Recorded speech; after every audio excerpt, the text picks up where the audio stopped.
Meu nome é Walter Pomar, eu estou gravando esse vídeo a pedido do Luiz Werneck.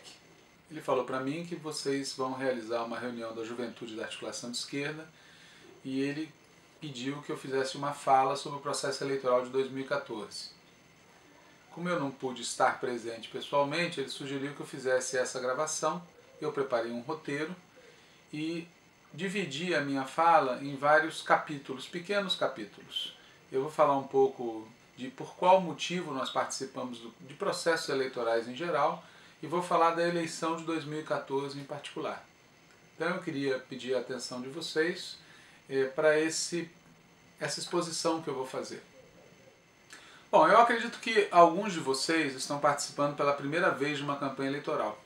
Então eu acho importante começar falando dos motivos pelos quais a gente participa das eleições, os motivos pelos quais a gente disputa eleições, a gente lança candidaturas.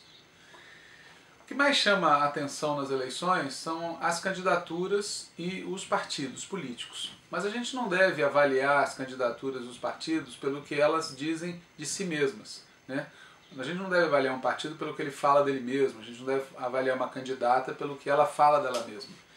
É preciso, em primeiro lugar, a gente analisar, descobrir qual setor social cada partido e cada candidatura representa. Mesmo que esse partido e essa candidatura não tenham consciência disso. Acontece muito de um partido político ou de uma candidatura especificamente representar um determinado setor social e nem ter consciência disso. Não ter consciência de que está defendendo os interesses desse setor. Achar que é socialista, que é radical e está defendendo os interesses da pequena burguesia ou às vezes está a serviço da grande burguesia. Na sociedade brasileira existem três grandes classes sociais. A gente tem os capitalistas, a gente tem os trabalhadores assalariados e a gente tem os pequenos proprietários. Os capitalistas são os proprietários dos grandes meios de produção, das fábricas, das fazendas, dos meios de transporte, e que contratam trabalho assalariado para fazer esses meios de produção funcionarem. Os trabalhadores assalariados são aqueles que vendem a sua força de trabalho para os capitalistas porque não tem outra alternativa para sobreviver, uma vez que eles não são proprietários de meios de produção. Já os pequenos proprietários são aqueles que sobrevivem do seu próprio trabalho ou do trabalho da sua família. Cada uma dessas classes, dessas três grandes classes sociais, repetindo, os capitalistas, os trabalhadores assalariados e os pequenos proprietários, cada uma dessas três grandes classes sociais possui subgrupos que a gente chama de frações de classe. Por exemplo, os grandes banqueiros internacionais e um médio industrial que produz para o mercado interno são capitalistas e, como capitalistas, possuem interesses em comum. Mas como a forma do capital que eles possuem é diferente, como o tamanho do capital é diferente e como a área de atuação também é diferente, eles, apesar de serem capitalistas e possuírem interesses comuns enquanto capitalistas, eles também possuem interesses diferentes e conflituosos entre si. São frações diferentes de uma mesma classe social. Outro exemplo, os operários da linha de produção e os gerentes de uma fábrica.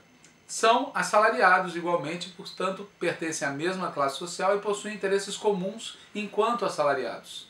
Mas, como têm salários diferentes e ocupam lugares diferentes no processo de produção, eles também possuem diferenças entre si. São frações diferentes, subgrupos diferentes de uma mesma classe social. Um terceiro exemplo, um pequeno produtor rural e um diagramador que possui um equipamento em casa e trabalha sozinho. São pequenos proprietários, eles detêm meios de produção, a terra ou o computador, eles não exploram ninguém, eles vivem do seu trabalho, mas em função da onde vivem, como produzem, das diferentes relações que mantêm com os capitalistas e com os trabalhadores, são diferentes frações de uma mesma classe, a classe dos pequenos proprietários. Cada uma dessas classes, cada uma dessas frações de classe se organiza para lutar em defesa dos seus interesses e cria uma visão de mundo para justificar esses interesses. Ao longo da história, há alguns exemplos de formas de organização muito comuns que as classes sociais ou algumas classes sociais utilizam com muita frequência.